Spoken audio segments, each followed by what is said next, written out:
एक बात बोले भैया, गरीबों का कोई नहीं होता है। जो गरीब होते ना उनका कोई नहीं होता है। गरीबों का तो केवल और केवल श्री कृष्ण होते हैं। गरीबों के तो केवल परमात्मा। मंच पर चढ़ने भी उन्हीं को मिलता है जो अमीर होते हैं। आरती में नाम भी उन्हीं का बोला जाता है जो तो या तो नेता हो या फिर अमीर हो। सच बता रहे हैं। हाँ, गरीबों का कोई नहीं होता। और दोस्ती भी अमीरों की ही अमीरों से होती है। गरीबों के कोई दोस्त भी नहीं होता। रिश्तेदार भी उसी के घर आते जो अमीर हो। मेरे माई बाप, हम भारत के लोगों से आज कथा का अंतिम दिन है और इस कथा के माध्यम से प्रार्थना करेंगे, ग्रेटर नोएडा के पागलों, तुम अमीरों का साथ देना या ना देना, पर एक बार उनके साथ जरूर खड़े हो जाना जिनका कोई ना हो।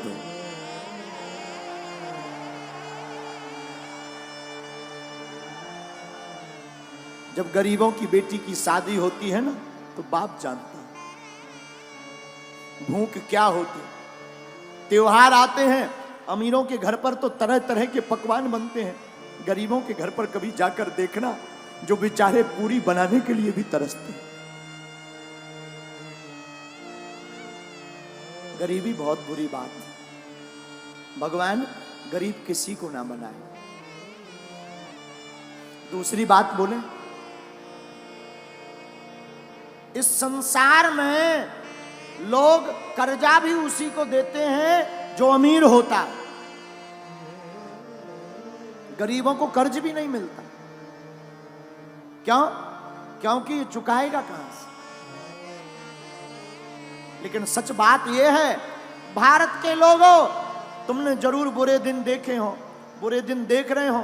तुम्हारा कोई ना हो, सब तुम्हारी अवहेलना कर रहे हो, तुम्हें हर जगह से दुत्कारा जा रहा हो, कोई तुम्हारा साथ ना दे रहा हो, तब भी तुम घबराना मत। एक काम करना, तुम अपने परमात्मा पर भरोसा मत छोड़ना। वो परमात्मा एक दिन तुम्हारे चेहरे पर मुस्कुराहट लाएगा।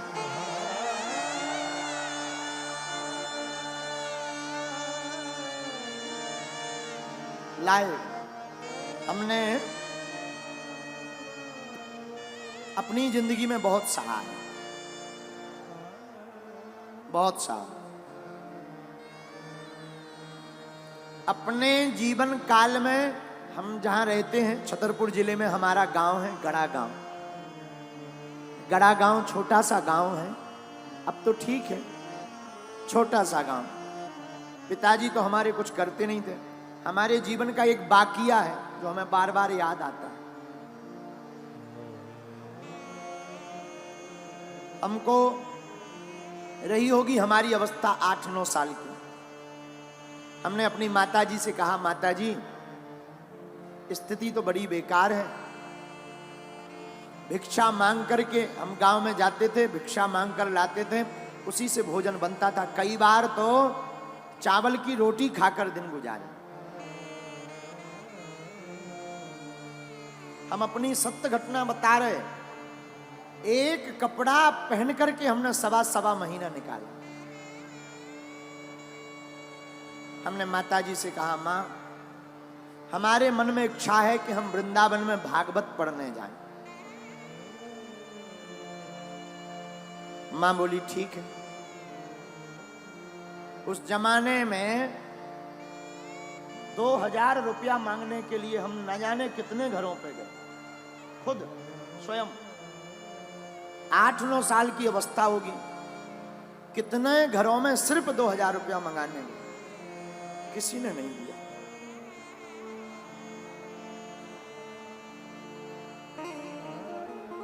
आज भी वो दिन याद आ जाते हैं।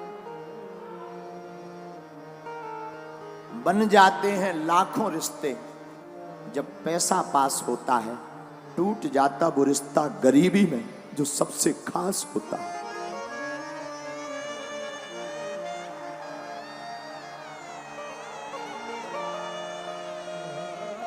कितना भी प्रिय रिश्ता हो, अगर तुम्हारे जेब में कुछ नहीं होगा तो कोई नहीं पूछेगा।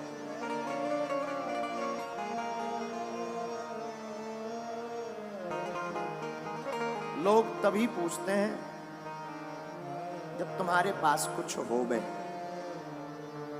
हम भारत के लोगों से प्रार्थना करेंगे, अमीरों की बेटियों की शादी में तो लाखों के गिफ्ट लेकर तुम जाते हो, कभी मौका मिले तो उस गरीब मजदूर की बेटी की शादी में भी पहुंच जाना जिनके घर पर कोई नहीं जाता।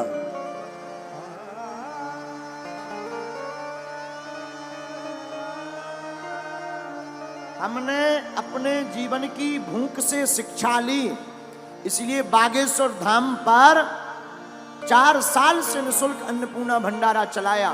लोग हमारे पास आए, बोले भीड़ बहुत आती है, दान बहुत आता है। हमने कहा इस दान का प्रयोग हम अपनी जिंदगी में नहीं करेंगे।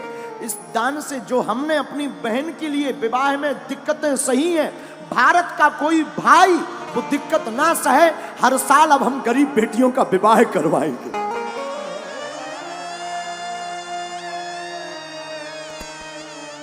क्योंकि हमने तो सह लिया। हमने भूख भी देखी, माई बाप आज जरूर बैठकर कथा कर रहे हैं, हनुमान जी की कृपा है। हमने वो दिन भी देखे जब हमारे पिताजी का नाम लोग कार्डों में नहीं लिखवाते थे।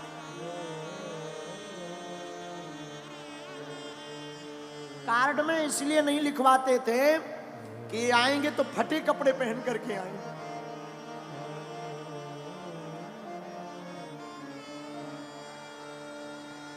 फटे कपड़े पहनकर आएंगे तो बेइज्जती हो जाएगी। अपनी बेइज्जती से बचाने के लिए कार्डों में नाम नहीं लिखवाते थे, लेकिन हमने भी हार नहीं मानी। हमारी मां कहती थी बेटा भगवान के घर देर है अंधेर नहीं, तुम बागेश्वर हनुमान जी को पकड़े रहो, एक दिन आएगा।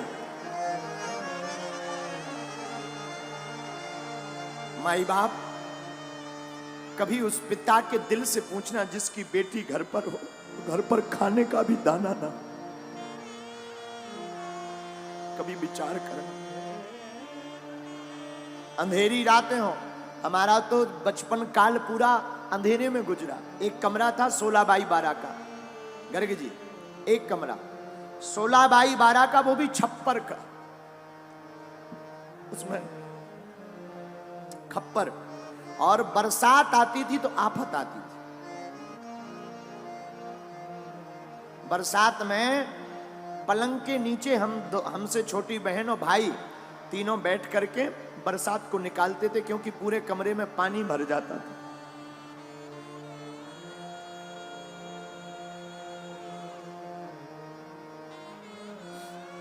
माई बाप भगवान गरीबी किसी को ना दे दे, गरीबी बहुत बुरी है। इससे बड़ा अभिशाप कुछ नहीं है। कोई नहीं पूछता, न मंचों पर आने देते, न आगे होने देते, दुत्कारते अलग से हैं, रिश्तेदार पूछते नहीं हैं। इसलिए माई बाप ईश्वर गरीबी किसी को ना दे। पर हम तुमसे प्रार्थना करेंगे कि तुम्हारे गांव में परिवार में ऐसा कोई हो तो हमारी प्रार्थना है किसी का तुम साथ देना या मत देना। इस बार हमने प्रण लिया 8 मार्च 2024 को जो बेटियों का विवाह होगा, ऐसी बेटियां जिनके माँ बाप है नहीं, एकदम पिछड़ी हुई, उन बेटियों को एक एक मोटरसाइकिल देंगे। साधु हम तुमसे भारत में दान लेने नहीं आए हैं, हम धन कमाने नहीं आए। भारत के लोगों, हम तुम्हारे दिल में हनुमान जगाने आए हैं।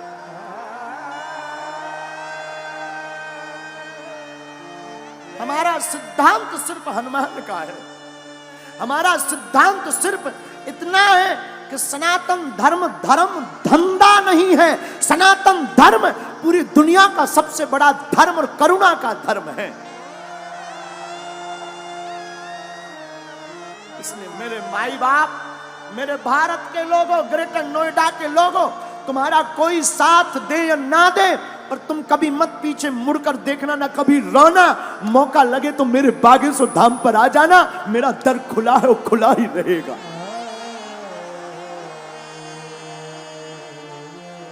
कभी मत पीछे मुड़ना, चिंता मत करना। तुम जो बीत गया सो बीत गया। हमने भी सहा, बहुत सहा, अभी अभी तक सहा। अभी भी कई बार ऐसी परिस्थितियां बन जाती, दान तो हम मांगते नहीं, कई बार परिस्थिति बन जाती है कि लोन लेना पड़ता। लेकिन एक बात बोले, हमारी माँ ने और हमारे गुरु ने हमें एक चीज सिखाई, उसका भरोसा मत छोड़ना। उसका भरोसा नहीं छोड़ा तो कभी उसने हमको किसी के सामने झोली फैलाने नहीं दिया। आप इसलिए भारत के लोगों,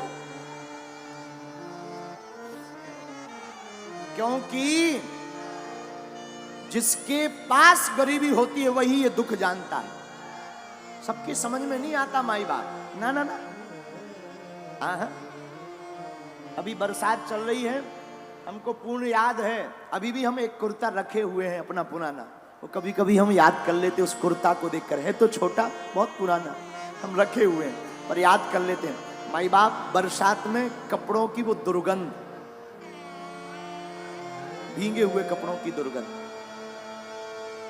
मेरे साधु, हम अपने जीवन की कथा बताकर आपको कहना ये चाह रहे कि हमारे जैसे नालायक की लाज, हमारे जैसे मूर्ख की लाज, हमारे जैसे विचित्र व्यक्ति की लाज जब बागेश्वर बालाजी ने बनाई है तो भैया तुम भी इनके चरण शरण मत छोड़ना, ये तुम्हारी भी लाज बचाएंगे।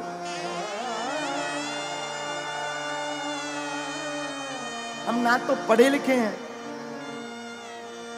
ये जो आप टीवी पर देख रहे हैं ना, ये हमारा पुराना घर है। यही वो घर है जिसमें हमने अपनी जिंदगी की शुरुआत की, जिसमें हमने अपने जिंदगी को जिया।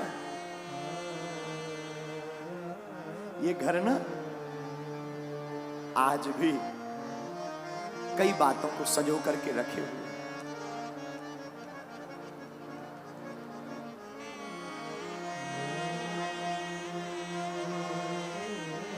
साधु, गरीब का सिर्फ और सिर्फ परमात्मा होता है, केवल राम जी हो, कोई नहीं पूछता। मुझे कौन पूछता था, तेरी बंदगी से पहले मैं खुद को ढूंढता था इस जिंदगी से पहले।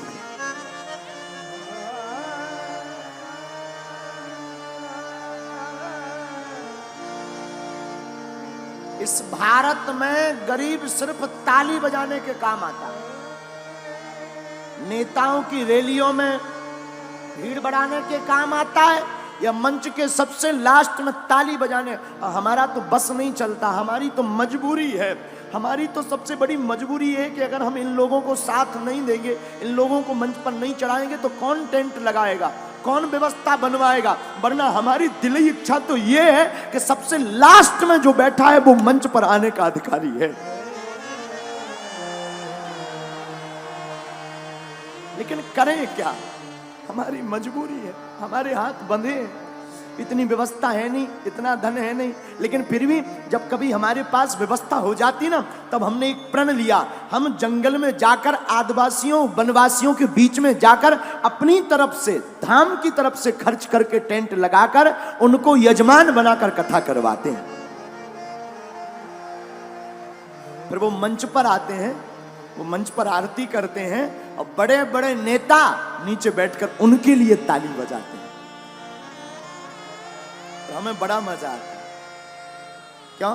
बुरा मत मानना, हम किसी की बुराई नहीं कर रहे, हम आपको आईना दिखा रहे हैं जो गुरु का दायित्व है, जो साधु का दायित्व है, हम वो तुम्हें सिर्फ बता रहे। क्षमा करना, तुम इतने बड़े मत बनना कि कोई तुम्हें पा ना सके, इतना बड़ा बनना कि कोई गरीब तुम्हारे बगल में खड़ा हो जाए तो वो भी बड़ा हो जाए।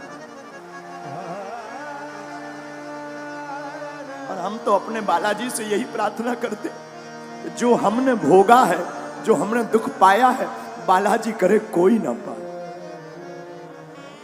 कोई ना पाए। और जितने लोग आज यहां बैठे हैं, हनुमान जी करें कि जाओ तुम्हारी झोली ऐसी ही भरती रहे,